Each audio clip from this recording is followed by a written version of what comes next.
اللہ الرحمن الرحیم الحمدللہ رب العالمین والصلاة والسلام علی اشرف الانبیاء والمرسلین سیدنا و مولانا ابی القاسم محمد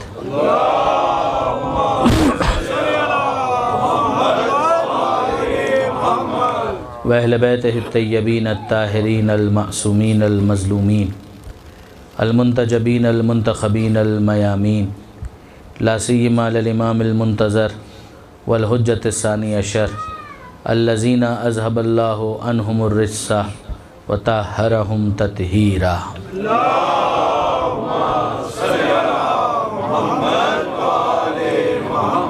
واللعنۃ الدائمۃ الباقیۃ علی اعدائہم اجمعین من یوم ظلمہم الی قیام یوم الدین اللہم انا نرغب الیک فی دولۃ کریمہ تعز بها الاسلام و اہلہ وتذل بها النفاق و اہلہ وتجعلنا فیہا من الدعاة الی طاعتک والقادة الی سبیلک وترزقنا بها کرامۃ الدنیا والآخرہ رب اشرح لی صدری ویسر لی امری واحلل عقدۃ من لسانی یفقہوا قولی وجلنی خالصا لوجہک الکریم یا اللہ صلوات علی محمد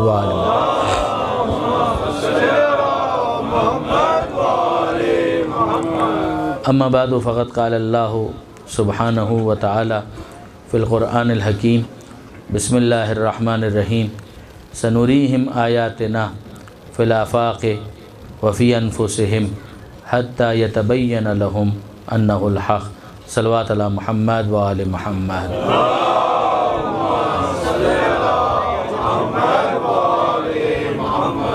برادران عزیز و خاران محترم، سورہ فصلت کی آیت نمبر 53 ارشاد پروردگار ہے سنریہم، ان قریب ہم انہیں دکھلائیں گے، دکھلاتے رہیں گے اپنی نشانیاں آیاتنا فی الآفاق، آفاق میں بھی، وفی انفسہم اور ان کے اپنے نفوس کے اندر، حتی یتبین لہم یہاں تک کہ ان کے لیے بالکل واضح ہو جائے گا کہ وہ حق ہے، یعنی اگر وہ سمجھنا چاہیں گے تو ان کے لیے یہ واضح ہو جائے گا، ورنہ زبردستی کرنا یہ تو پروردگار عالم کی مشیت کے خلاف ہے۔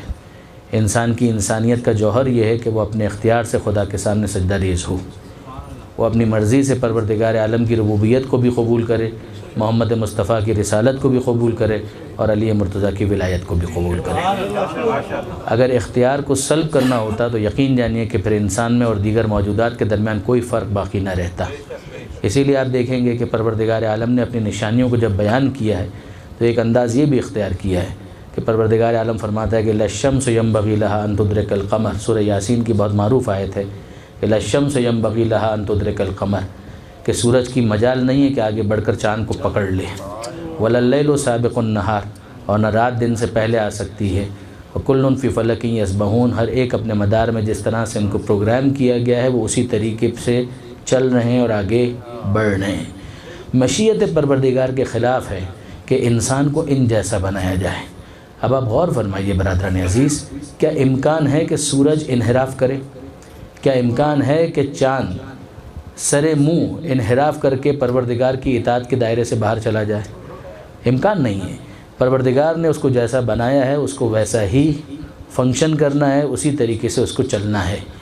جب یہ اسی طریقے سے ہے اور سب کچھ ان بلٹ موجود ہے تو الگ سے کسی رسول کو سورج کے پاس بھیجنے کی بھی ضرورت نہیں ہے، الگ سے کسی نبی کو چاند کے پاس بھیجنے کی ضرورت بھی نہیں ہے، جیسے کہ یہ سارے کے سارے آٹومیٹیکلی عبادت کے قید میں جھکڑے ہوئے ہیں، یہ اس گرفت میں ہیں، ان کے یہاں کسی انحراف کا امکان نہیں ہے، لہٰذا الگ سے کسی رسول کے بھیجنے کی بھی ضرورت نہیں ہے۔ یہ انسان کا معاملہ ایسا ہے کہ جہاں پروردگار نے کچھ صلاحیتیں دینے کے بعد ایک محدود دائرے میں اختیار دے دیا، اور اس اختیار کے بارے میں پروردگار عالم نے اعلان کیا ہے کہ اِنَّا هَدَيْنَاهُ السَّبِيلَ إِمَّا شَاكِرًا وَإِمَّا كَفُورًا، کہ ہم نے تو راستہ دکھا دیا، اب یہ بندے کی مرضی ہے، چاہے وہ شکر کرنے والا بنے چاہے وہ کفر کرنے والا بنے۔ ہم اسے گن پوائنٹ کے اوپر بندہ مومن نہیں بنانا چاہتے، یہ اپنے اختیار سے بنے۔ علامہ سید علی نقی صاحب کا یہ جملہ مجھے بہت پسند ہے، وہ فرمایا کرتے تھے کہ کافر کا وجود دلیل اختیار ہے، کافر کا وجود دلیل اختیار ہے، یعنی وہ خدا جو علی کل شیء قدیر ہے، ہر چیز پر قدرت ہے، اور اس کے بعد بھی وہ کافر کو برداشت کیے ہوئے ہے، تو اختیار کے بغیر تو برداشت نہیں کیے ہوئے ہیں۔ پروردگار عالم نے یہ اختیار دیا تھا، اور خدا چاہتا تھا کہ یہ انسان اپنے اختیار سے فیصلہ کرے، لہذا اس کو بتایا جائے گا، سمجھایا جائے گا، بلاغ ہوگا، بلاغ مبین ہوگا، کمیونیکیٹ کیا جائے گا پیغام، اور پھر اس کے بعد اس کو اس کی مرضی پر چھوڑ دیا جائے گا۔ اگر وہ قبول کرے تو پھر آخرت میں نجات یافتہ ہے، اگر قبول نہ کرے تو پھر حساب کتاب آخرت میں ہوگا، جہاں اس کی ناکامی کا اعلان کر دیا جائے گا۔ مگر جہاں تک اس دنیا کا معاملہ ہے، دنیا کے اندر وہ برکتوں سے محروم ہو جائے گا، دنیا کے اندر وہ پروردگار عالم کی اس خاص سیٹسفیکشن کو لیک کرے گا، لیکن کیا اس دنیا کے اندر اس سے حق حیات بھی چھین لیا جائے گا؟ جی نہیں۔ اس دنیا میں پروردگار عالم نے مہلت کے فلسفے کو انفورس کیا ہے کہ جب تک اس دنیا کے اندر منیمم زندگی پروردگار نے لکھی ہے، تب تک وہ اس دنیا کے اندر سانس لیتا رہے گا، چاہے وہ ابو طالب ہو، چاہے وہ ابو لہب ہو۔ ابو طالب ہوں تو کامیابی کے ساتھ، برکتوں کے ساتھ وہ اس دنیا میں اپنا وقت گزاریں گے، ابو لہب ہے تو وہ ناکامی کے ساتھ، نامرادی کے ساتھ اپنا وقت گزارے گا، لیکن وقت دونوں گزاریں گے۔ اور پھر اس کے بعد جو آخری فیصلہ ہے وہ پروردگار عالم کی بارگاہ میں میدان قیامت میں ہوگا۔ درود بھیجیے محمد و آل محمد۔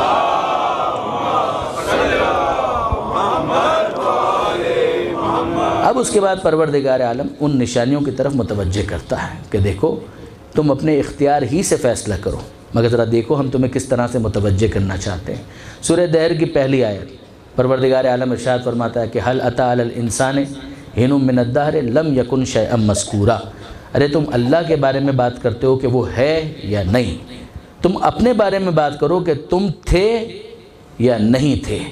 اگر تم نہیں تھے تو کس نے تمہیں یہ وجود کی نعمت عطا کی؟ هل اتى على الانسان، کیا انسان کے پاس، انسان کے اوپر کوئی ایسا وقت آیا تھا؟ حين من الدهر لم يكن شيئا مذكورا، جب وہ قابل ذکر شے بھی نہیں تھا، یا ایسا کوئی وقت اس کے اوپر نہیں آیا تھا۔ ظاہر ہے کہ ہر ایک کے شناختی کارڈ میں تاریخ ولادت لکھی ہوئی ہے، جو اس بات کا ثبوت ہے کہ اس سے پہلے وہ اس دنیا کے اندر نہیں تھا۔ تو یہ پروردگار عالم خود انسان کو اپنے وجود کے بارے میں متوجہ کرتا ہے کہ تم اپنے بارے میں تو غور کرو کہ تم ہمیشہ سے ہو یا کسی نے تمہیں وجود کی دولت نصیب کی۔ دیکھیے مسئلہ وجود خدا پروردگار عالم نے اسے فطرت کے ذریعے سے بھی سمجھانے کی کوشش کی ہے۔ پروردگار عالم فرماتا ہے قرآن مجید میں سورہ ابراہیم میں کہ فی اللہ شک فاطر السماوات والارض، کہ کیا اللہ کے بارے میں شک ہے کہ جو آسمانوں اور زمین کا پیدا کرنے والا ہے؟ یعنی یہ تو اتنا انسٹنکٹیو میٹر ہے، اتنا نیچرل میٹر ہے کہ تم اگر اپنے آپ سے سوال کرو گے تو تمہیں ایک ہی جواب ملے گا، اس کے علاوہ کوئی دوسرا جواب تمہیں مل نہیں سکتا۔ اب آپ سورہ اخلاص کے بارے میں غور کیجئے، وہاں پر جو ہوا موجود ہے وہ کس لیے ہے؟ علماء کرام نے تفسیر کے اندر اس پر بحث کی ہے، یعنی فطرت کے حوالے سے اس رخ کے اوپر ذرا توجہ کیجئے، اور پھر اس کے بعد سورہ فصلت کی اسی آیت کے ایک اور رخ کی طرف میں آپ کو متوجہ کروں کہ پروردگار عالم فرماتا ہے قل، اے حبیب کہہ دیجئے هو اللہ احد، وہ اللہ ایک ہے۔ یہ وہ کہنے کی ضرورت کیا ہے؟ یہ کیا ضرورت تھی کہ پروردگار عالم کہے وہ اللہ ایک ہے؟ قل کہہ دیجئے وہ اللہ ایک ہے۔ یہ وہ کہنے کی ضرورت کیا ہے؟ اس پروناؤن کو یہاں پر کیوں رکھا گیا ہے؟ اگر صرف اتنا کہہ دیا جاتا قل اللہ احد، اے حبیب کہہ دیجئے اللہ ایک ہے، تو کیا یہ جملہ مکمل نہیں تھا؟ کیا ضرورت تھی کہ پروردگار عالم نے وہاں پر ہوا کو رکھا ہے، اور سورہ شروع وہیں سے ہو رہا ہے بسم اللہ الرحمن الرحیم کے فوراً بعد کہ قل کہہ دیجئے هو اللہ احد، وہ اللہ ایک ہے۔ اب میں آپ کی خدمت میں عرض کرتا ہوں، ذرا غور کیجئے گا اور تھوڑا لائٹر نوٹ کے اوپر اس مثال کو سنیے گا۔ آپ مجھے دیکھ رہے ہیں اور میں آپ کو دیکھ رہا ہوں، اگر کوئی پیچھے سے آپ کے کاندھے پر ہاتھ رکھے اور ایک تھپکی مارے تو آپ کیا کریں گے؟ آپ پیچھے مڑ کر دیکھیں گے، اور اگر آپ پیچھے مڑ کر دیکھیں تو آپ کو کوئی بھی شخص اس طرح کی حرکت کرتا ہوا نظر نہ آئے، تو آپ ادھر ادھر ڈھونڈیں گے اور اس کے بعد پھر واپس میری طرف متوجہ ہو جائیں گے۔ اچھا آپ تو نہیں دیکھ رہے مگر میں تو دیکھ رہا ہوں، مجھے تو نظر آ رہا ہے کہ کون ہے کہ جس نے تھپکی ماری، تھپایا ہے، کس نے یہ کیا ہے، میں تو دیکھ رہا ہوں، آپ نہیں دیکھ رہے۔ اچھا تھوڑی دیر کے بعد پھر واپس پیچھے سے کسی نے تھپایا، ہاتھ مارا، آپ نے پھر مڑ کر دیکھا، اور وہ صاحب پھر بالکل انجان بن کر بیٹھ گئے۔ اب اگر فرض کیجئے یہ 2 مرتبہ 3 مرتبہ 4 مرتبہ ہوتا ہے تو آپ مجھے بتائیے، آپ مجھ سے پوچھیں گے نا کہ مولانا میں تو نہیں دیکھ رہا تھا، آپ مجھے بتائیے کہ کون ہے کہ جو یہ کام کر رہا ہے۔ اچھا اگر میں اللہ کی قسم کھا کر کہوں، حضرت عباس کی قسم کھا کر کہوں، قرآن پر ہاتھ رکھ کے کہوں کہ کوئی نہیں تھا، آپ مانیں گے؟ کیا آپ مانیں گے؟ آپ کہیں گے کہ نہیں مولانا اتنا تو مجھے پتہ ہے کہ کوئی تو ہے، مجھے تو یہ بتائیے وہ ہے کون۔ میں آپ سے یہ نہیں پوچھ رہا ہوں کہ کوئی ہے یا نہیں ہے، اتنا تو مجھے پتہ ہے کہ کوئی ہے، مجھے تو یہ بتائیے وہ ہے کون۔ آپ نے غور فرمایا؟ یعنی وہ آپ کے لیے اتنا یقینی ہے معاملہ کہ کوئی تو ہے کہ جو پیچھے سے ہاتھ مار رہا ہے، تو آپ مجھ سے اس بارے میں پوچھ ہی نہیں رہے ہیں کہ وہ ہے یا نہیں، آپ کہہ رہے ہیں وہ ہے اور حتماً ہے۔ مجھے تو صرف یہ بتائیے وہ 1 ہے 2 ہے 3 ہے 4 ہیں کتنے ہیں۔ اب پروردگار عالم کا یہ جملہ سمجھ میں آیا؟ پروردگار عالم نے یہ نہیں کہا قل اللہ احد، اے حبیب اللہ ایک ہے اس کا اعلان کر دیجئے، نہیں، اللہ ایک ہے اس کا اعلان اس شان سے کیا جائے گا کہ هو اللہ احد۔ اتنا تو تم سب جانتے ہو کہ کوئی ہے، بس تمہارا کنفیوژن اسی میں ہو سکتا ہے کہ وہ 1 ہے یا 2 ہے یا 400 ہیں، ہم تمہیں بتاتے ہیں کہ وہ ایک کے سوا کوئی نہیں ہے، وہ وحدہ لا شریک ہے۔ درود بھیجئے محمد و آل محمد۔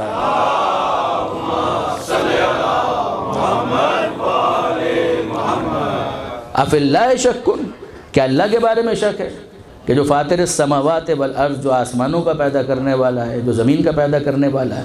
یعنی اب آپ غور کیجئے برادران عزیز، ایک وہ دل کی آواز، وہ فطرت کی آواز کہ جو ان بلٹ رکھی گئی، ایک عقل کے ذریعے سے انسان کا غور و فکر، اور پھر اس کے بعد باہر سے خارج سے نبیوں کے ذریعے سے، رسولوں کے ذریعے سے، اماموں کے ذریعے سے، قرآن کی آیتوں کے ذریعے سے متوجہ کرنا، یہ وہ پورا پروسیس ہے کہ جو مل کر ہدایت کے اس نظام کی تشکیل کرتا ہے۔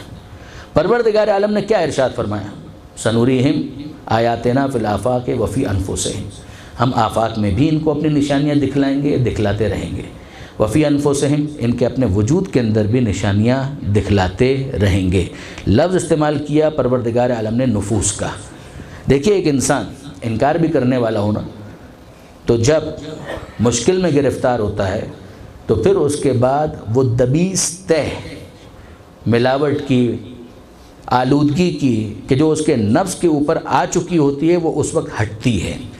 پروردگار عالم قرآن مجید کے اندر ارشاد فرماتا ہے کہ اذا رکبوا فی الفلک دعوا اللہ مخلصین لہ الدین، کہ جب یہ لوگ کشتی میں سوار ہوتے ہیں، کسی بھی سواری پر، کشتی تو یہاں پر مثال ہے نا، کہ جب یہ کشتی پر سوار ہوتے ہیں رکبوا فی الفلک دعوا اللہ مخلصین لہ الدین، تو پھر ذرا دیکھو کتنے خلوص سے خدا والے بن جاتے ہیں۔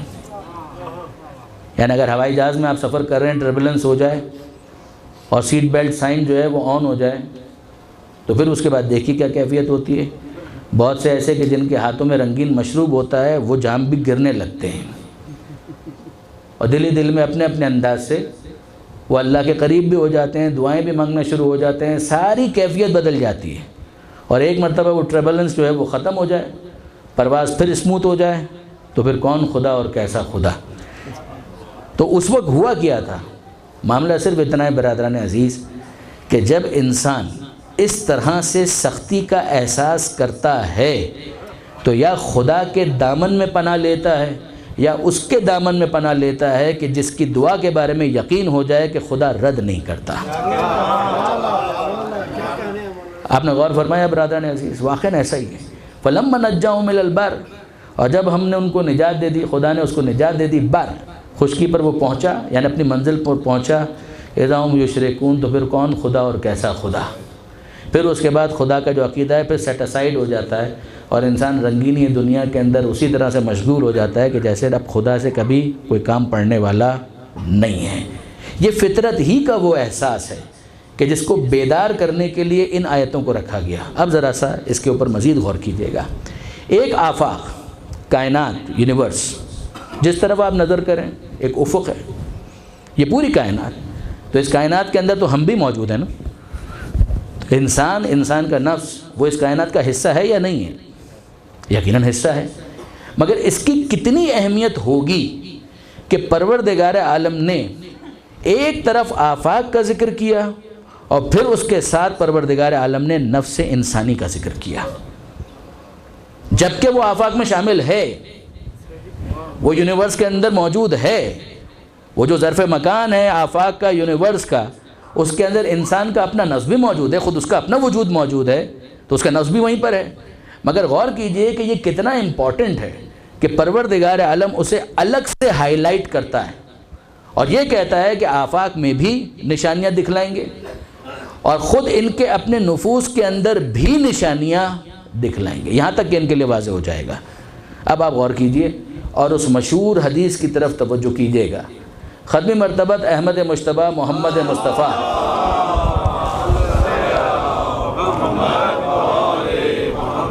حضور نے یہ ارشاد فرمایا کہ من عرف نفسہ، یہ مولا سے بھی منسوب ہے، پیغمبر سے بھی منسوب ہے، کہ من عرف نفسہ فقد عرف ربہ، جس نے اپنے نفس کو پہچان لیا اس نے اپنے رب کو پہچان لیا۔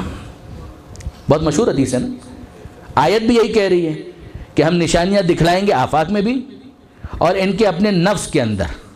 حدیث کے اندر بھی الفاظ کیا ہیں کہ جس نے اپنے نفس کو پہچان لیا، اپنے آپ کو پہچان لیا، اس نے اپنے رب کو پہچان لیا۔ تو یہ نفس اتنا امپورٹنٹ ہے، یہ نفس اتنا اہم ہے، جی ہاں برادران عزیز اتنا ہی اہم ہے۔ مگر نفس کہتے کس کو ہیں؟ یعنی جس چیز کو آپ کہتے ہیں میں، وہ ہے کیا؟ جس کو آپ نفس کہہ رہے ہیں، نفس کا مطلب یہ ہے سیلف، تو آپ جس چیز کو کہہ رہے ہیں میں، وہ ہے کیا؟ دیکھیے برادران، جب آپ کہتے ہیں میری گاڑی تو اس کا مطلب ہی یہ ہوتا ہے کہ گاڑی اور ہے، آپ اور ہیں۔ جب آپ کہتے ہیں کہ میرا گھر تو اس کا مطلب یہ ہے کہ گھر اور ہے، آپ اور ہیں۔ جب آپ یہ کہتے ہیں کہ میرا لباس، اس کا مطلب یہ ہے کہ میں اور ہوں، لباس اور ہے۔ میرا کوٹ یعنی میں اور ہوں، میرا کوٹ اور ہے۔ میری سواری، میں اور ہوں، میری سواری اور ہے۔ یہاں تک بالکل واضح ہے نا؟ میرے نوجوان دوست توجہ کریں، بزرگان تو جانتے ہیں، میں تو اپنے نوجوان دوستوں کے لیے عرض کر رہا ہوں، بہت توجہ کیجئے گا کہ ہم اس نفس کے بارے میں بات کر رہے ہیں تو جانیں تو صحیح کہ یہ نفس ہے کیا جس کی معرفت کی بات کر رہا ہے پروردگار۔ جب ہم یہ کہہ رہے ہیں نفس میں، وہ میں ہے کیا؟ میرا گھر اور ہے، میں اور ہوں۔ میرا لباس اور ہے، میں اور ہوں۔ میری گاڑی اور ہے، میں اور ہوں۔ اب میں آپ کی خدمت میں عرض کروں، میری آنکھ، اس کا مطلب یہ ہے کہ آنکھ اور ہے، میں اور ہوں۔ میرے کان، اس کا مطلب یہ ہے کہ کان اور ہیں، میں اور ہوں۔ ارے یہ تو میرا وجود تھا، یہ تو میرے اعضاء اور جوارح تھے، مگر ان کو بھی جب اس طریقے سے ہم ڈسکس کرتے ہیں تو اندازہ یہ ہوتا ہے کہ یہ میں نہیں ہوں، یہ بھی میرے ہیں۔ میرے پیر، میرے ہاتھ، میری آنکھیں، میرے بال، میرا سر، یہ سب کے سب میرے ہیں، تو پھر میں کیا ہوں؟ یعنی کوئی اور ہے کہ جس کی طرف ان سب کو منسوب کیا جا رہا ہے، اور اس کے بارے میں یہ کہا جا رہا ہے کہ من عرف نفسہ فقد عرف ربہ، کہ جس نے اپنے نفس کو پہچان لیا اس نے اپنے رب کو پہچان لیا۔ یعنی اب آپ غور فرمائیے برادران عزیز، اگر پہلی تقریر آپ کے ذہن میں ہو کہ ایک ہے وہ گارے سے بنا ہوا مجسمہ اور ایک ہے اس میں پھونکی جانے والی روح خاص، جس کو کبھی نفس کے ذریعے سے تعبیر کر کے سمجھایا گیا کہ اپنے آپ کو مادیت میں محدود مت کرنا، تم جو تم ہو مادیت سے بہت بالا تر ہو، تم اس سے بہت بالا تر ہو۔ یہ معاملہ جہاں پر جذبات بھی آ جاتے ہیں، جہاں پر روح کی فیکلٹی اپنا کام شروع کرتی ہے، وہ صرف مادیت تک محدود نہیں ہے، معاملہ اس سے بہت آگے کا ہے۔ اچھا آپ دیکھیے، غور فرمائیے کہ میں اور ہوں، میری آنکھیں اور ہیں، میں اور ہوں، میرے کان اور ہیں۔ فرق کیا ہے ان دونوں کے درمیان؟ فرق ہے۔ اچھا آپ یہ بھی کہتے ہیں میرا نفس، یہ بھی تو آپ کہتے ہیں میرا نفس، تو یہ بھی کیس بنتا ہے کہ جب جسم کو نفس کی طرف منسوب کیا جاتا ہے تو کہا جاتا ہے میرا جسم، اور جب نفس کو جسم کی طرف منسوب کیا جاتا ہے تو کہا جاتا ہے میرا نفس۔ منسوب کرنے کے انداز پر تو غور کیجئے، مجھے اندازہ ہے بات تھوڑی سی ڈرائی ہے مگر غور کیجئے گا، اور ذرا اب اس بات پر غور کریں، توجہ کریں۔ مجھے بات بتائیے، ایک ہے جاننا اور ایک ہے پہچاننا، ٹو نو، جاننا، اور ایک ہے پہچاننا۔ کیا ان دونوں کے درمیان کوئی فرق ہے یا نہیں ہے؟ حدیث کے الفاظ کیا ہیں؟ من عرف نفسہ، جس نے اپنے نفس کو جان لیا، نہیں، جس نے اپنے نفس کو پہچان لیا اس نے اپنے رب کو پہچان لیا۔ جاننے کی بات نہیں ہو رہی ہے، پہچاننے کی بات ہو رہی ہے۔ اور فرق کیا ہے ان دونوں کے درمیان؟ دیکھیے، اگر آپ کے سامنے یہ اناؤنسمنٹ کیا جائے کہ مثلاً مولانا داؤدانی صاحب یہاں پر مجلس پڑھیں گے اور آپ نے مجھے دیکھا نہیں ہے مگر میری کتابوں کو دیکھا ہے، تو آپ کی گفتگو کس طریقے سے ہوگی؟ یہ حضرت علامہ نقطن صاحب کی مثال ہے۔ آپ کس طریقے سے آپس میں گفتگو کریں گے؟ ایک دوسرے سے کہہ رہے بھائی مولانا داؤدانی آنے والے ہیں یہاں پر مجلس پڑھنے کے لیے، پہچانتے ہو؟ تو کہہ نہیں پہچانتا تو نہیں ہو، ہاں مگر جانتا ہوں، کتابیں دیکھی ہیں۔ تو اس کا مطلب کیا ہوا؟ کتاب جو ہے وہ جاننے کا ذریعہ ہوتی ہے، پہچاننے کا ذریعہ نہیں ہوتی ہے۔ ایسا ہے یا نہیں؟ ایک ہے جاننے کا ذریعہ اور ایک ہے پہچاننے کا ذریعہ۔ یعنی کیس کیا بنا کہ اگر آپ نے تصویر نہیں دے رہی، چہرہ نہیں دیکھا، اگر کبھی آپ نے ویڈیو نہیں دیکھی، تو آپ یہ کہیں گے میں پہچانتا نہیں ہوں مگر جانتا ہوں، ان کی کتابیں دیکھی ہیں۔ تو کتاب ذریعہ ہوتی ہے جاننے کا اور چہرہ ذریعہ ہوتا ہے پہچاننے کا، اس کے ذریعے سے پہچانا جاتا ہے۔ آپ نے غور فرمایا؟ یعنی ایک ہے جاننا اور ایک ہے پہچاننا۔ اب میں آپ کی خدمت میں عرض کروں، جس طرح سے کتاب جاننے کا ذریعہ ہے اور چہرہ پہچاننے کا ذریعہ ہے، اسی طرح سے جب کائنات کی بات آتی ہے نا، تو کائنات خدا کو جاننے کا ذریعہ ہے، نفس خدا کو پہچاننے کا ذریعہ ہے۔ آپ غور کیجئے گا اس بات کے اوپر، کتاب جاننے کا ذریعہ ہے اور چہرہ پہچاننے کا ذریعہ ہے۔ کائنات خدا کو جاننے کا ذریعہ، کائنات کو بھی کتاب کہا گیا، اور نفس خدا کو پہچاننے کا ذریعہ ہے۔ شاید اسی لیے پیغمبر اکرم نے کہا تھا میں ایک چیز چھوڑ کر نہیں جا رہا، دو چیز چھوڑ کر جا رہا ہوں۔ ایک کتاب چھوڑ کر جا رہا ہوں، دوسرے اہل بیت چھوڑ کر جا رہا ہوں۔ کتاب خدا کو جاننے کا ذریعہ ہے، اہل بیت خدا کو پہچاننے کا ذریعہ ہے۔ نعرہ تکبیر، نعرہ رسالت، نعرہ حیدری، حیدری، برائے خوشنودی محمد و آل محمد صلوات۔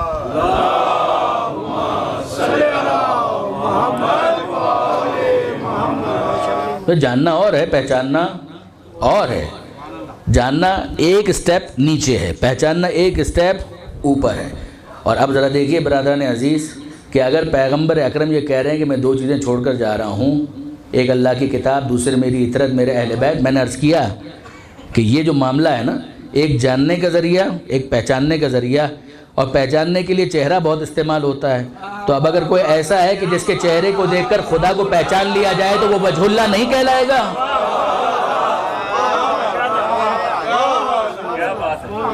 یہ مجازن نسبت تو دی جائے گی، ایسا چہرہ ہو کہ جس کو دیکھ کر خدا کو پہچان لیا جائے کہ جب بندہ ایسا ہے تو خدا کیسا ہوگا۔ درود بھیجئے محمد و آل محمد۔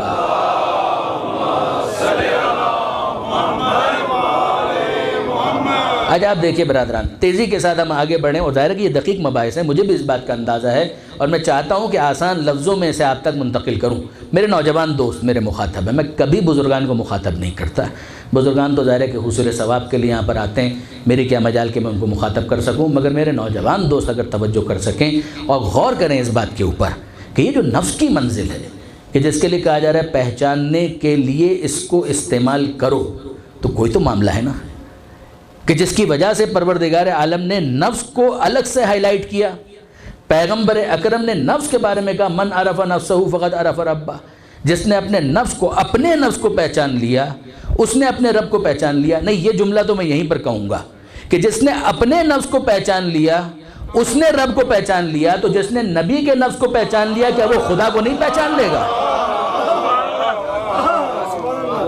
اس کی معرفت کی منزل کیا ہوگی؟ میسم کو آپ کیا سمجھ رہے ہیں؟ رشید حجری کو آپ کیا سمجھ رہے ہیں؟ کمبر کو آپ کیا سمجھ رہے ہیں؟ مقداد کو آپ کیا سمجھ رہے ہیں؟ کہ یہ وہ افراد ہیں کہ جنہوں نے اپنے نفس سے زیادہ نبی کے نفس کی معرفت کو حاصل کیا ہے۔ اور دیکھیے برادران عزیز، نفس کا معاملہ یہ ہے کہ جو نفس ہوتا ہے نا، پروردگار عالم نے انسان کا نفس عجیب انداز سے بنایا۔ کہ اس کے اندر اپنی صفات کو عالم امکان میں جلوگر کر دیا. وہ خدا جو حد ادراک سے ما ورا وراء الورا وراء الورا، مگر جب وہ یہ کہتا ہے کہ من عرف نفسا، پیغمبر کا جملہ، جو اپنے نفس کو پہچان لے. دیکھیے پروردگار عالم نے انسان کے نفس کو کس طریقے سے بنایا. پروردگار عالم کی ایک صفت ہے کہ خدا بند متعال حاضر بھی ہے ناظر بھی ہے. ایسا ہے یا نہیں؟ خدا کی ایک اور صفت ہے، وہ لامکان ہے. وہ لامکان ہے، ہر جگہ ہے مگر لامکان ہے. پروردگار عالم حاضر ہے، پروردگار عالم ناظر ہے. اور انسان کے نفس کو خدا نے اس طرح سے بنایا کہ انسان تھوڑا سا اگر غور کرے تو ایک جھلک اس کے اندر بھی نظر آئے گی. دیکھیے مظہر کی میں بات کر رہا ہوں، خدا ہے بے شک، مگر ذرا دیکھیے تو صحیح کہ کس طریقے سے یہ چیز ریفلیکٹ ہو رہی ہے.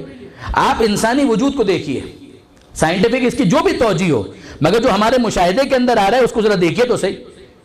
لامکان ہونے کی جب ہم بات کرتے ہیں پروردگار عالم کے بارے میں تو سمجھ میں نہیں آتا کہ ہر جگہ ہونے کے بعد وہ لامکان کیسے ہو سکتا ہے. دیکھیے برادران عزیز، سب سے بڑا بنیادی مسئلہ یہ ہے، پروردگار عالم کی بات کر رہا ہوں.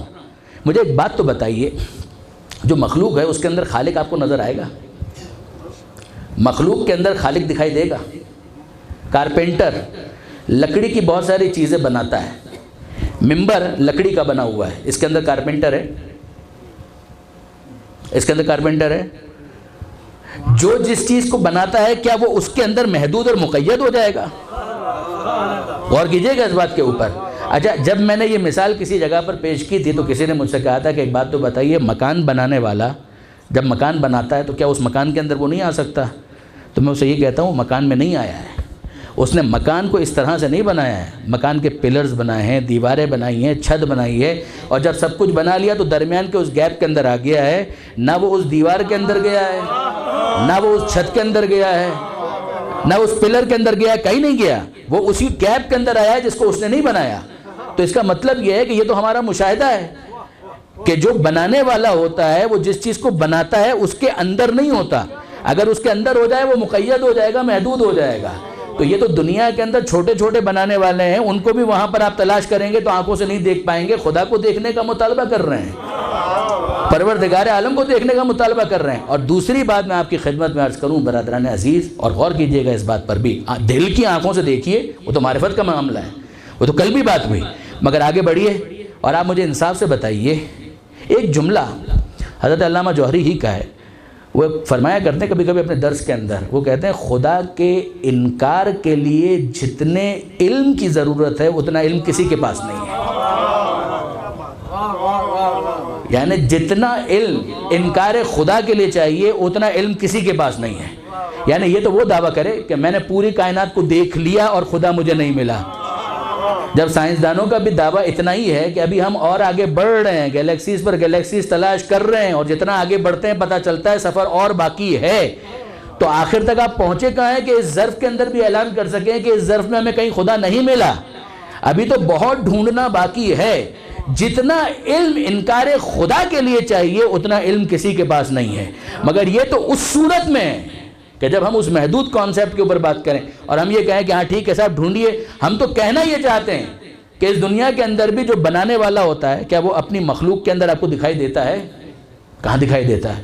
یعنی اگلا جملہ ہمارا یہ ہے کہ تمام تر کائنات اگر ایکسپلور کر بھی لی جائے تو وہ خدا اگر اس ظرف مکان کے اندر محدود ہو جائے ہم اس کو خدا ہی نہیں مانیں گے.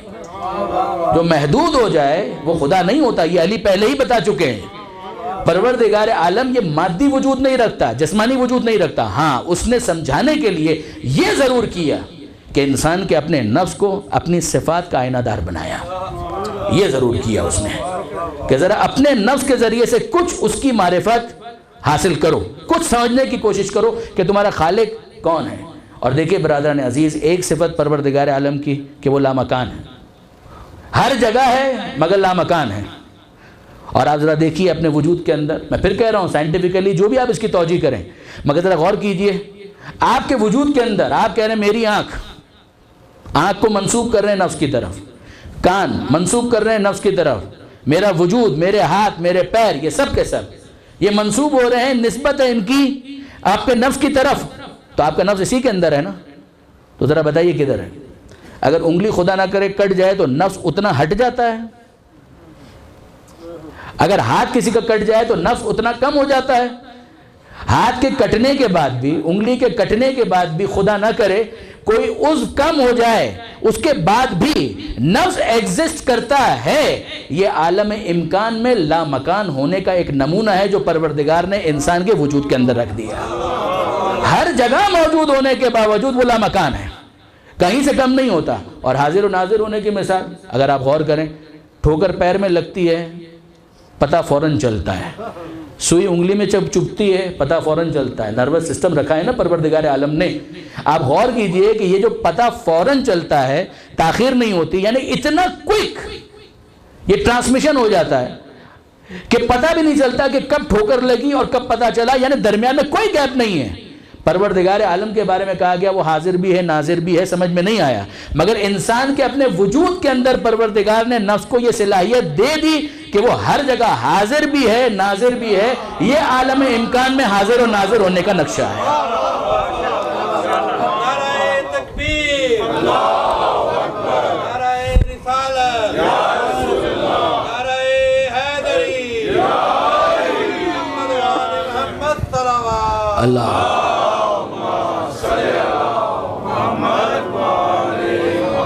اور اب اگلی مثال کہ بغیر آنکھ کے وہ دیکھتا کیسے ہے، بغیر کان کے وہ سنتا کیسے ہے. یعنی انسان جب کبھی خدا کو خود پر قیاس کرے گا تو ٹھوکر کھائے گا. وہ تو آنکھ کا پیدا کرنے والا ہے، وہ بھی آنکھ کا محتاج ہو جائے گا. وہ کان کا پیدا کرنے والا ہے، کیا وہ بھی کان کا محتاج ہو جائے گا؟ دعائے جوشن کبیر، ذرا غور کیجئے اس کے اندر خدا کو کیسے مخاطب کیا ہے معصوم نے. ذرا غور کیجئے گا برادران عزیز. یا من لا یشغلہ سمع عن سمع، اے وہ خدا کہ جس کو ایک کی پکار کا سننا دوسرے کی پکار کے سننے سے غافل نہیں کرتا. یہ انسان کی محدودیت ہے، یہ بندوں کی محدودیت ہے کہ جہاں پر دو آوازیں ایک ساتھ آنا شروع ہو جائے تو انسان غور کرنے کے قابل نہیں رہتا. شاید میں نے کبھی آپ کے سامنے یہ عرض کیا ہو ایک مثال کے طور پر لائٹر نوٹ کے اوپر کہ ایک چرچ کے اندر ایک شخص گیا جو لاکھوں اور کروڑوں کا مسئلہ لے کر اپنے پروردگار سے بات کرنا چاہ رہا تھا، اور اس نے دیکھا کہ ایک دوسرا شخص ہے جو وہیں پر کھڑے ہو کر خدا کو پکار رہا تھا اور کہہ رہا تھا او مائی لارڈ آئی نیڈ $1. اور یہ بیچارہ جو تھا اس کا لاکھوں کا مسئلہ تھا، وہ کہتا ہے کہ او مائی لارڈ آئی نیڈ $1 million. تو جیسے وہ بار بار کہ آئی نیڈ $1، یہ کہ آئی نیڈ $1 million، تو اس نے اپنی جیب سے $1 نکال کر اس کو دیا اور کہا کہ خدا کے واسطے تو خاموش ہو جا تاکہ پروردگار میرے مسئلے پر غور کر سکے. مگر کہ آل محمد نے جو ہمیں خدا کا تصور دیا، یا من لا یشغلہ سمع عن سمع، اے وہ خدا کہ جس کو ایک کی پکار کا سننا دوسرے کی پکار کے سننے سے غافل نہیں کرتا. خواب ہم دیکھتے ہیں، آنکھیں بند ہوتی ہیں یا کھلی ہوتی ہیں؟ بند آنکھوں کے ساتھ جب خواب دیکھتے ہیں ہمیشہ ہم یہی کہتے ہیں کہ ہم نے خواب دیکھا. تو بند آنکھوں کے بعد پھر خواب دیکھا، سو رہے تھے کان کام نہیں کر رہے تھے اور پھر سنا. یہ نفس انسانی کو عجیب انداز سے پروردگار نے بنایا کہ جب بیدار ہوتے ہو تو آنکھیں کھول کر دیکھتے ہو، جب سو جاتے ہو تو بند آنکھوں کے ساتھ دیکھتے ہو. تو جب محدودیت کے ساتھ کچھ نہ کچھ دیکھنا تمہیں بھی نصیب ہو گیا تو پھر بھی خدا کے دیکھنے کے بارے میں شک کرتے ہو کہ بغیر آنکھوں کے کیسے دیکھ سکتا، بغیر کانوں کے کیسے سن سکتا ہے. درود بھیجئے محمد و آل محمد.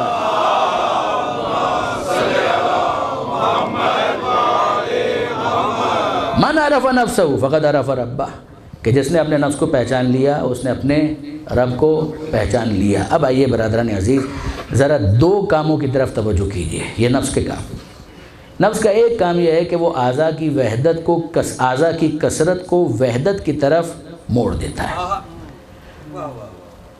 اور نفس کا دوسرا کام یہ ہے کہ اعضاء جو ہیں آرگنز یہ منتظر سبب رہتے ہیں. نفس منتظر سبب نہیں ہوتا. بہت توجہ کیجئے گا.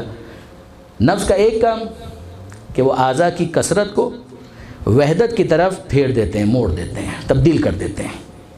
یہ کیا ہوا؟ یہ اعضاء کی کثرت کا مطلب کیا ہوا؟ دیکھیں برادران عزیز، جب آپ دیکھتے ہیں تو آنکھ سے دیکھتے ہیں، کان سے تو کوئی تعلق نہیں ہے نا. آپ ہی دیکھ رہے ہیں مگر آنکھ سے دیکھ رہے ہیں. کان سے کوئی تعلق ہے؟ کوئی تعلق نہیں. اچھا سنتے ہیں کان سے، آنکھ سے کوئی تعلق ہے؟ نہیں. بولتے ہیں زبان سے، اس کا آنکھ سے کوئی تعلق ہے؟ نہیں. ہاتھ سے آپ چیز کو اٹھاتے ہیں، اس کا پیر سے کوئی تعلق ہے؟ نہیں. آپ پیر سے چلتے ہیں، اس کا ہاتھ سے کوئی تعلق ہے؟ نہیں. تو ایک ہی وجود ہے مگر کتنی کثرت ہے؟ دیکھتے ہیں تو آنکھ سے دیکھتے ہیں، آپ کہتے ہیں کان نے نہیں سنا، آنکھ نے دیکھا۔ سنتے ہیں کان سے، کہتے ہیں کان نے سنا، آنکھ نے نہیں سنا۔ بولتے ہیں زبان سے، تو آپ کہتے ہیں آنکھ نے نہیں بولا، کان نے نہیں کہا، یہ زبان کہہ رہی ہے، زبان بول رہی ہے۔ جب یہ سارے معاملات اعضاء کی طرف ہوتے ہیں تو ان میں کثرت ہوتی ہے۔ آنکھ دیکھ رہی ہے، کان سے کوئی تعلق نہیں، کان سن رہا ہے، آنکھ سے کوئی تعلق نہیں، زبان بول رہی ہے، اس کا نہ آنکھ سے تعلق ہے نہ کان سے تعلق ہے، یہ سب اپنی جگہ پر ہیں، کثرت ہے۔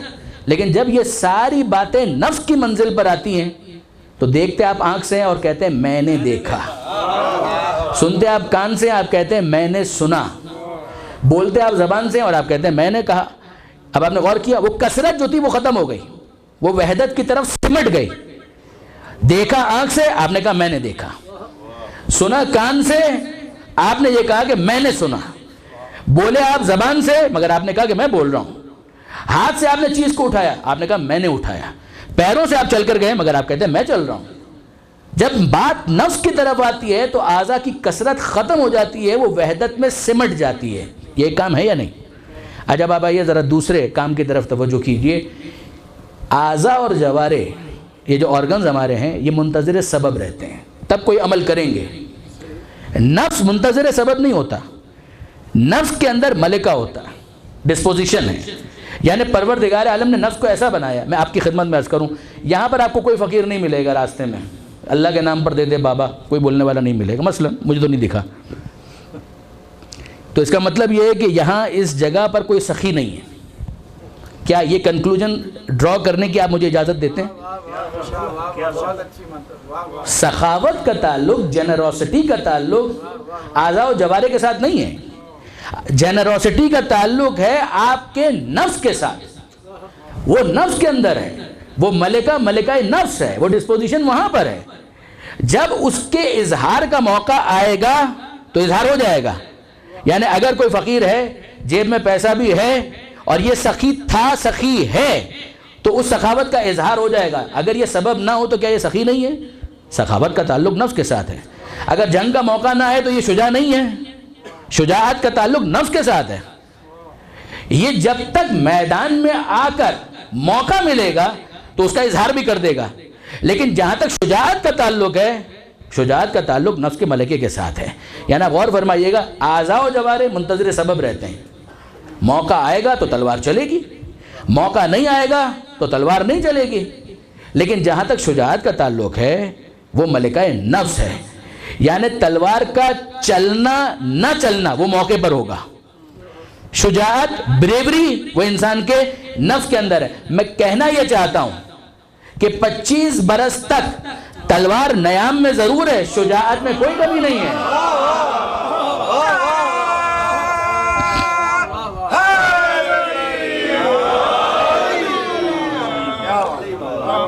25 برس تک گوشہ نشین ہے علی۔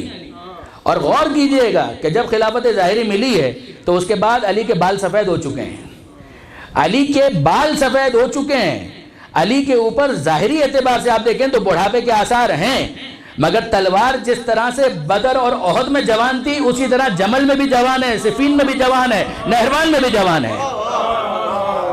ذوالفقار جب علی نے کھینچی ہے، ذوالفقار جوان ہے، اس کا تعلق نفس کے ملکے کے ساتھ ہے۔ اب آپ غور فرمائیے، یہ ہے انسان کے نفس کا معاملہ، اور پروردگار عالم کہہ رہے ہیں من عرف نفسہ فقط عرف ربہ۔ پیغمبر کہہ رہے ہیں پروردگار نے کہا فی الآفاق وفی انفسہم، ہم آفاق میں بھی اپنی نشانیاں دکھائیں گے اور اپنے نفوس کے اندر بھی ان کو نشانیاں دکھلائیں گے۔ اور میں اسی جملے پر آپ کو متوجہ کرنا چاہ رہا ہوں کہ غور کیجئے کہ جب ایک انسان اپنے نفس کی معرفت رکھتا ہے تو وہ خدا تک پہنچ جاتا ہے، تو نبی کے نفس کی معرفت اگر کسی کو حاصل ہو جائے اس کی منزل کیا ہوگی؟ علی کو کب پیغمبر اکرم نے اپنا نفس کہا؟ خدا نے کب اپنا نفس کہا؟ میں 3 مثالیں آپ کی خدمت میں عرض کروں گا، 3، تاکہ مجلس کو میں کنکلوڈ کر سکوں۔ دیکھیے برادران عزیز، کسی موقع پر، یہ ہماری کتاب میں نہیں ہے، ہماری کتاب میں نہیں ہے، اسی لیے اس پوری روایت کا ذمہ بھی میں نہیں اٹھاتا، اس کا فقط آخری جملہ ہے جو میں آپ کے سامنے بطور دلیل تائید کے طور پر پیش کرنا چاہتا ہوں۔ کیس یہ ہے کہ پیغمبر اکرم کے سامنے، بہت توجہ کیجئے گا، کسی نے سوال کیا اللہ کے رسول آپ کو سب سے زیادہ کون پیارا ہے، سب سے زیادہ کون عزیز ہے؟ پیغمبر اکرم نے کسی کا نام لے لیا، میں نام نہیں لے رہا، اسی سے آپ سمجھ جائیے کہ کیوں میں اس پوری روایت کا ذمہ نہیں اٹھانا چاہتا۔ کہ اللہ کے رسول آپ کو سب سے زیادہ عزیز کون ہے؟ پیغمبر اکرم نے کہا فلاں. پھر کہا کہ اچھا اس کے بعد؟ پیغمبر اکرم نے کہا فلاں.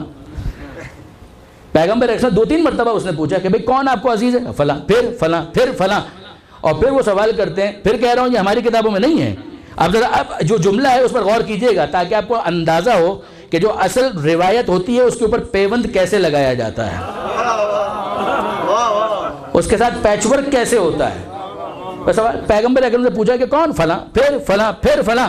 اور پھر وہ سوال کرنے والا حیرت کے ساتھ پوچھتا ہے اللہ کے رسول آپ نے علی کا تو نام ہی نہیں لیا. اور اب پیغمبر اکرم کیا جواب دیتے ہیں پتہ ہے؟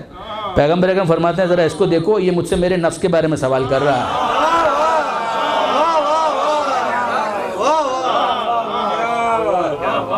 آپ نے غور فرمایا، پیغمبر نے کہا یہ تو میرا نفس ہے، یہ تو میں خود ہوں، گویا میرے بجائے علی، میری جگہ علی، میرا نفس ہے. یہ ایک موقع ہے کہ جہاں پیغمبر اکرم نے کہا کہ علی تو میرا نفس ہے. ایک موقع ہو گیا. اب ذرا آئیے دوسرے موقع کی طرف. قرآن مجید کے اندر سورہ نساء 4 سورہ ہے، اور اس کے اندر آپ کو یہ آیت ملے گی کہ پروردگار عالم نے پیغمبر اکرم کو مخاطب کر کے یہ کہا کہ یا ایھا النبی قاتل فی سبیل اللہ، اللہ کی راہ میں قتال کیجئے. دیکھیں جہاد کا جو لفظ ہے نا اس میں بڑی وسعت ہے. میرے قتال کا مطلب تو یہ ہے کہ میدان میں جائیے، تلوار نکالیے اور لڑیے جب موقع آئے. موقع جب آئے تو میدان میں جائیے اور لڑیے. اچھا کوئی موقع نہ آیا ہوتا تو ہم یہ سوال ریز نہ کرتے، ہم کہتے ہیں موقع ہی نہیں آیا. مگر کیا موقع نہیں آیا؟ موقع تو آیا. اچھا آیت پوری سنیے، قاتل فی سبیل اللہ، اے حبیب اللہ کی راہ میں قتال کیجئے. لا تکلف الا نفسک، ہاں ہم آپ کو آپ کے نفس کے سوا کوئی تکلیف نہیں دیتے. حرض المومنین، مومنین کو آپ کنونس کریں، مگر آپ کا ذمہ صرف آپ کے نفس کے بارے میں ہے. توجہ کیجئے گا، قاتل فی سبیل اللہ، اللہ کی راہ میں قتال کیجئے. لا تکلف الا نفسک، آپ صرف اپنے نفس کے ذمہ دار ہیں. وحرض المومنین، اور مومنین کو کنونس کیجئے، آئیں تو آئیں، نہ آئیں تو نہ آئیں. آپ ان کے ذمہ دار نہیں ہیں، ہاں آپ اپنے نفس کے ذمہ دار ہیں. آیت تو بڑی ایکسپلیسٹ ہے، آیت تو بڑی واضح ہے. اب اس کے بعد ذرا جتنے غزوات ہیں ان کی فہرست مرتب کریں. بدر، احد، خیبر، خندق، حنین، یہ جتنے غزوات ہیں ان سب کو دیکھیے، پیغمبر اکرم موجود ہیں. اور مجھے بتائیے کہ کہاں پیغمبر اکرم نے تلوار چلائی؟ مجھے بتائیے کہ کہاں پیغمبر اکرم نے تلوار چلائی؟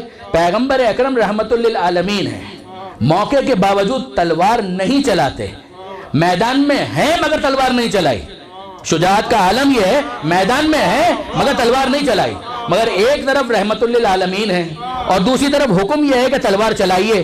تو یا تو آپ یہ کہیے کہ پیغمبر نے حکم خدا پر عمل نہیں کیا، اور یا پھر یہ مانیے کہ جو تلوار چلا رہا ہے وہی نفس نبی بن کر اس حکم پر عمل کر رہا ہے.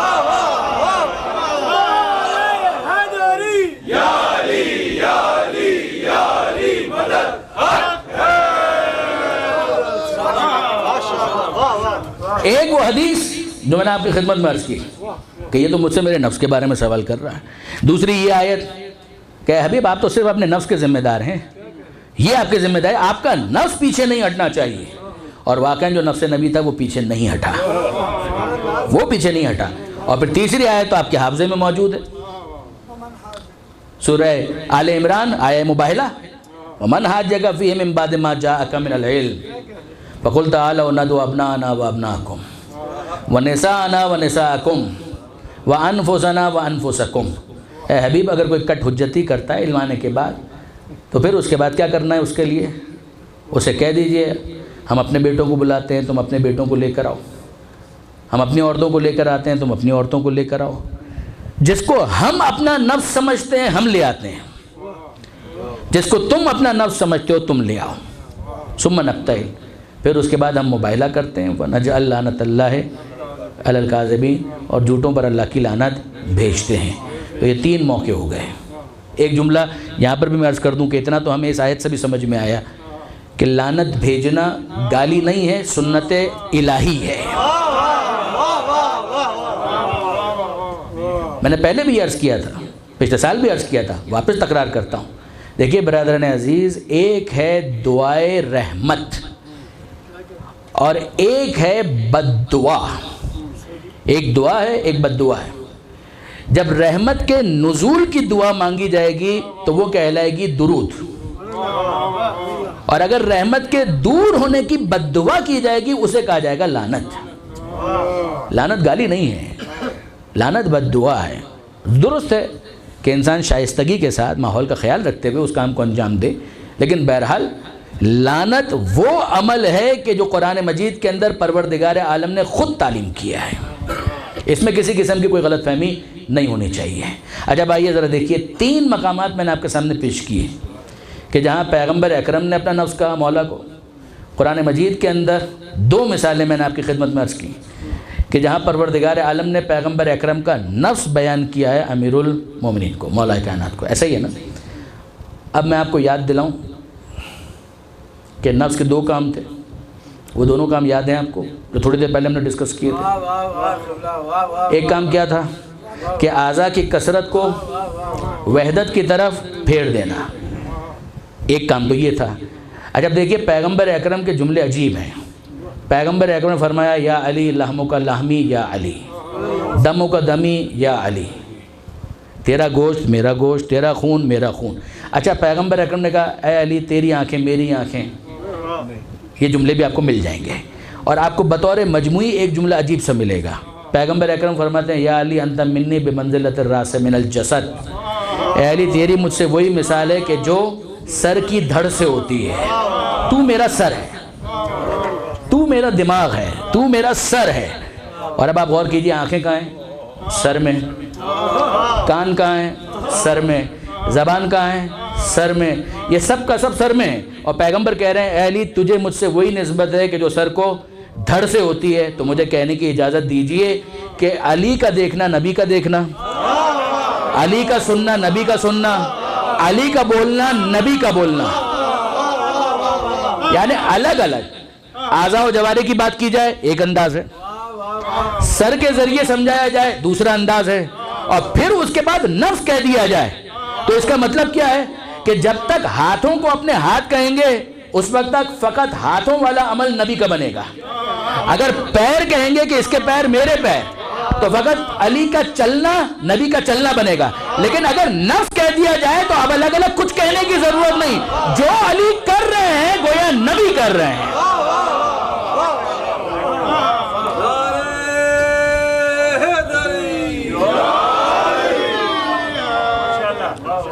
اعضاء کی کثرت کو وحدت میں تبدیل کرنا۔ اور دیکھیے برادران عزیز، یہ تو بخاری کی روایت ہے، یہ تو بخاری کی روایت ہے، اس کے اندر بھی آپ کو مل جائے گا حربوں کا حربی یا علی، سلموں کا سلمی یا علی، اے علی تیری جنگ میری جنگ، تیری صلح میری صلح۔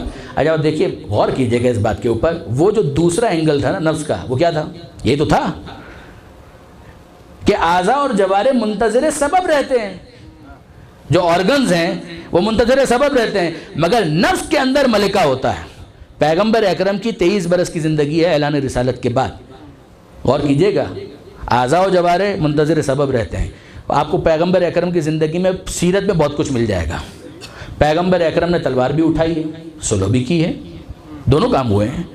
پیغمبر اکرم 13 برس مکی زندگی کے اندر تلوار نہیں اٹھائی، 10 برس مدنی زندگی پیغمبر اکرم نے تلوار اٹھائی ہے۔ پیغمبر اکرم نے انہی 10 برسوں کے اندر صلح حدیبیہ بھی کی ہے، اسی 10 برس کے اندر میثاق مدینہ بھی موجود ہے، یہود کے ساتھ بھی ایک ایگریمنٹ، ایک پیکٹ موجود ہے، پیس ٹریٹی وہاں پر بھی موجود ہے۔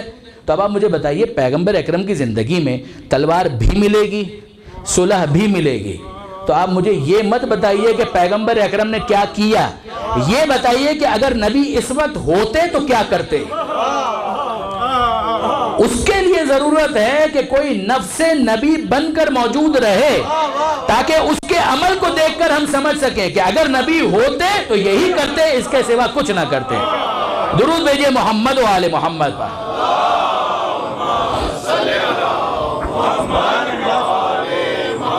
اور اب وہ بخاری والی حدیث جو ہم کو سمجھ میں آتی ہے کہ کیوں پیغمبر اکرم یہ کہہ رہے ہیں کہ یا علی حربوں کا حربی سلموں کا سلمی، اے علی تیری جنگ میری جنگ، تیری صلح میری صلح۔ دیکھیں برادران، یہ مصدر ہے عربی کے اعتبار سے، یعنی مصدر کے اندر دونوں امکانات ہوتے ہیں، مصدر کے اندر دونوں امکانات ہوتے ہیں، یعنی مصدر کی جب اضافت کی جائے گی تو دونوں امکانات ہیں۔ فاعل ہونے کے اعتبار سے بھی اور مفعول ہونے کے اعتبار سے بھی، یعنی سبجیکٹ ہونے کے اعتبار سے بھی اور آبجیکٹ ہونے کے اعتبار سے بھی۔ میں ایک مثال آپ کی خدمت میں عرض کروں کہ دیکھیے، فرض کیجئے کہ اگر آپ کہیں جا رہے تھے اور آپ نے دیکھا کہ آپ کا دوست ہے اور وہ دوست کسی کو مار رہا ہے، یہ جو مار ہے اس کو کہیں گے ضرب، وہ آپ کے دوست کی ضرب ہے۔ اور اگر آپ اگلے دن اس سے ملتے ہیں اور کہہ رہے تھے کہ بھائی تمہاری مار میں نے دیکھی، مجھے بہت افسوس ہوا، یعنی تم اس کو مار رہے تھے، فاعل تمہارا دوست ہے، اس دوست کی طرف آپ منسوب کر کے کہہ رہے ہیں کہ تم نے جو مارا اس کو، اس مار کو دیکھ کر مجھے بہت دکھ ہوا، کیوں مار رہے تھے؟ تو ایک طرف وہی ضرب منسوب ہوتی ہے فاعل کی طرف، اور دوسرا انداز کیا ہے کہ آپ دیکھ رہے ہیں کہ آپ کے دوست کو کوئی دوسرا مار رہا ہے، آپ کچھ کر تو نہیں سکے، اگلے دن ملاقات ہوئی تو آپ نے کہا بھائی تمہاری وہ جو مار تھی اس کو دیکھ کر مجھے بہت افسوس ہوا۔ یہاں پر وہ کسی کو نہیں مار رہا تھا، کوئی اس کو مار رہا تھا۔ تو دونوں امکانات تو ہیں کہ جب مصدر اضافت میں جائے تو کبھی فاعل ہونے کے اعتبار سے ہوتا ہے، کبھی مفعول ہونے کے اعتبار سے ہوتا ہے۔ آپ کچھ بھی لے لیجئے، آپ کچھ بھی لے لیجئے۔ پیغمبر اکرم نے کہا حربوں کا حربی یا علی، سلموں کا سلمی یا علی، اے علی تیری جنگ میری جنگ، تیری سلو میری سلو۔ مصدر کی اضافت ہے، یہ مطلب لیں تو بھی وہی نتیجہ نکلے گا، وہ مطلب لیں تو بھی یہی نتیجہ نکلے گا۔ یعنی علی اگر تو نے کسی سے جنگ کی تو گویا میں نے اس سے جنگ کی، اور دوسرے اینگل سے دیکھیں کوئی تجھ سے جنگ کرے تو وہ تجھ سے جنگ نہیں کر رہا ہے، مجھ سے جنگ کر رہا ہے۔ اب اس کے بعد یہ نہ دیکھیں کہ سامنے کون موجود ہے، اب یہ نہ دیکھیں کہ سامنے کون موجود ہے۔ بخاری کی حدیث ہے، یعنی بخاری میں اگر کچھ چیز آ جائے، مسلم کے اندر کوئی چیز آ جائے، تو مفتی نصیر الاجتہادی کا ایک بہت پیارا جملہ ہے، وہ کہا کرتے تھے کہ اگر مسلم کی بھی کوئی بات نہ مانے تو پھر وہ صحیح مسلم کیسے ہو سکتا ہے؟ درود بھیجیے گا محمد و آل محمد۔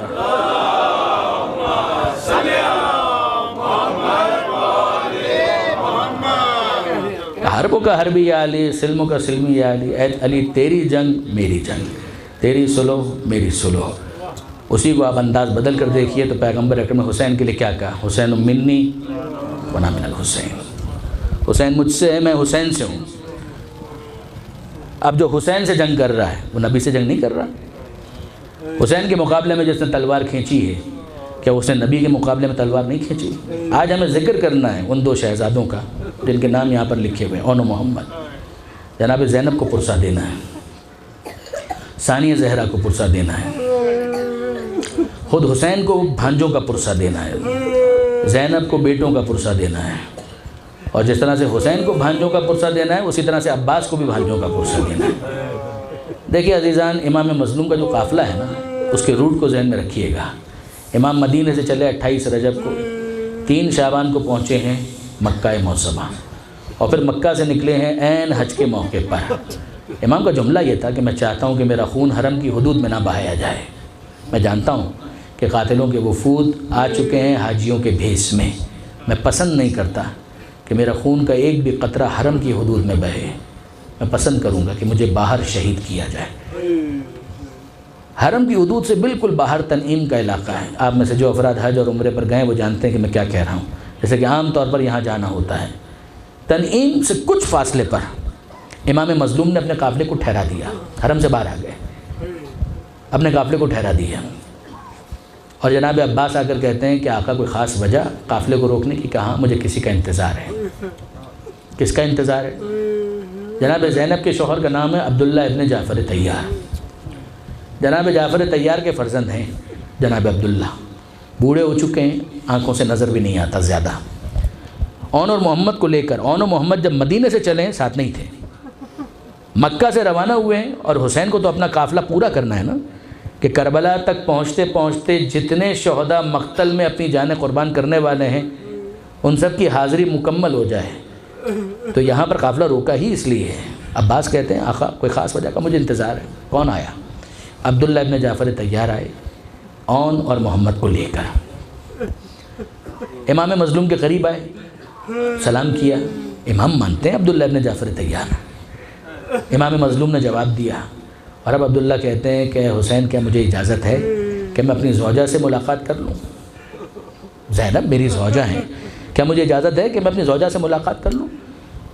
حسین کہتے ہیں کہ عبداللہ اجازت کی ضرورت نہیں، وہ آپ کی زوجہ ہیں۔ اس ناقے پر زینب موجود ہیں، جائیے۔ اپنی زوجہ سے ملاقات کیجئے۔ بی بی زینب کو یہ علم ہے، اطلاع مل چکی ہے کہ میرا شوہر مجھ سے ملنے کے لیے آیا ہے۔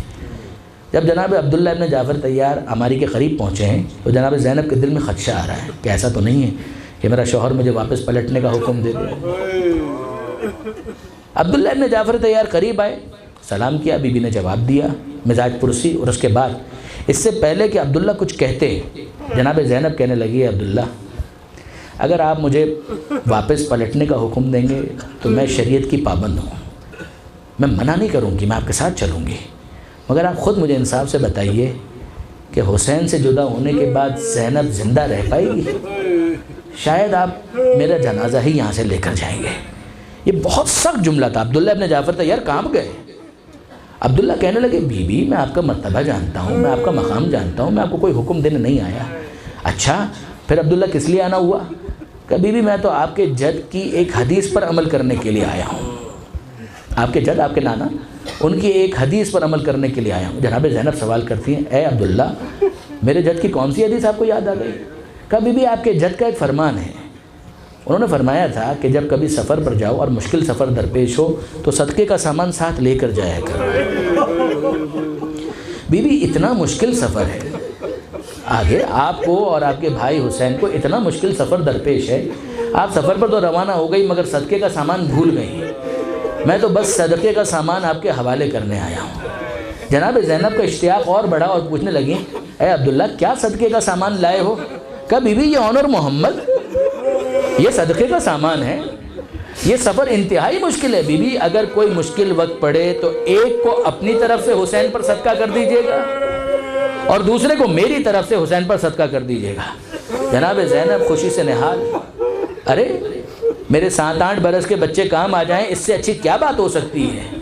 اور محمد اب شریک سفر ہو گئے، 7-8 برس کے بچے ہیں، قول کے مطابق ان بچوں کا سن بہت کم ہے، اور اب کربلا یہ قافلہ پہنچ گیا، 2 محرم کو کربلا پہنچ گئے، اور اب اس کے بعد دن گزرتے جا رہے ہیں، 7 محرم سے جب پانی بند ہوا ہے تو یہ بچے بھی تشنگی کا شکار ہیں، عاشور کے دن ان کی تشنگی بھی عروج پر ہے، اور اب جناب زینب کو انتظار کس چیز کا ہے؟ اور محمد کو دیکھتی ہیں اور بار بار پوچھتی ہیں اے بچوں اب تک تم شہید نہیں ہوئے، اب تک تم نے اپنی قربانی پیش نہیں کی، اب تک تم نے اپنی جان اپنے ماموں کے اوپر فدا نہیں کی۔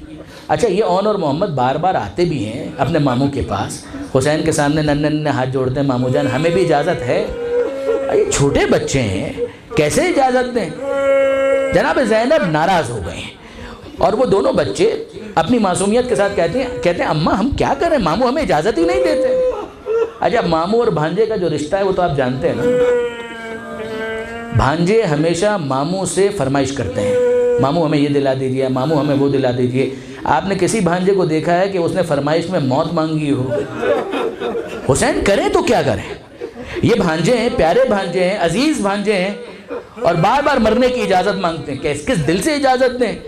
یہاں تک کہ جناب زینب نے پیغام بھجوایا، حسین کو پیغام بھجوایا، حسین میرے خیمے میں آؤ میں کچھ بات کرنا چاہتی ہوں۔ حسین آئے، باہر معرکہ ہو رہا ہے، امام مظلوم آئے، ایسے میں بھی جناب زینب کی بات کو ٹالتے نہیں ہیں، حسین خیمے میں داخل ہوئے۔ زینب نے کہا بھیا میں ایک آپ سے گزارش کرتی ہوں، میرے اون اور محمد کو مرنے کی اجازت دیجیے۔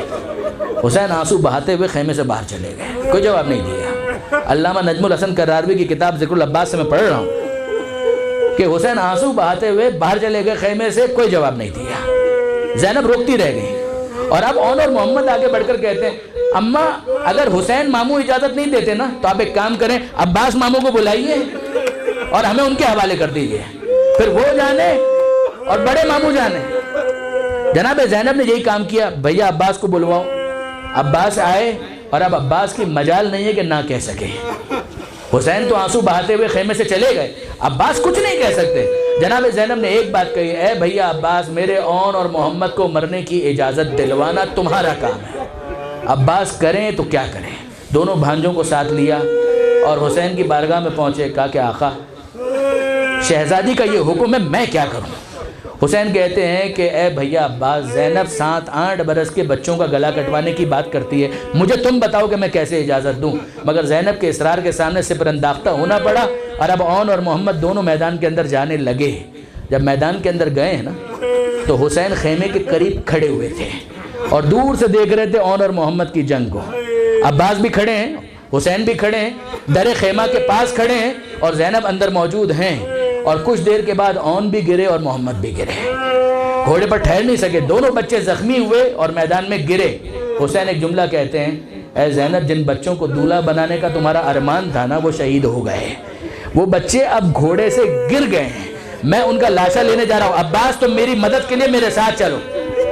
ادھر حسین اور عباس میدان میں گئے، اور ادھر زینب سجدہ شکر میں جاتی ہیں، اور یہ کہتی ہیں کہ اے پروردگار، یہ بچے بھوکے اور پیاسے میدان میں شہید ہو گئے، یہ ماں کے جذبات ہیں نا، اے پروردگار بار الہ، میں شکر ادا کرتی ہوں، مگر یہ دونوں بچے بھوکے اور پیاسے میدان میں امت کے ہاتھوں شہید ہو گئے، قتل ہو گئے، اے مالک ان کے جنازے آ رہے ہیں، مجھے ہمت دینا کہ میں اپنے بچوں کے جنازے دیکھ سکوں۔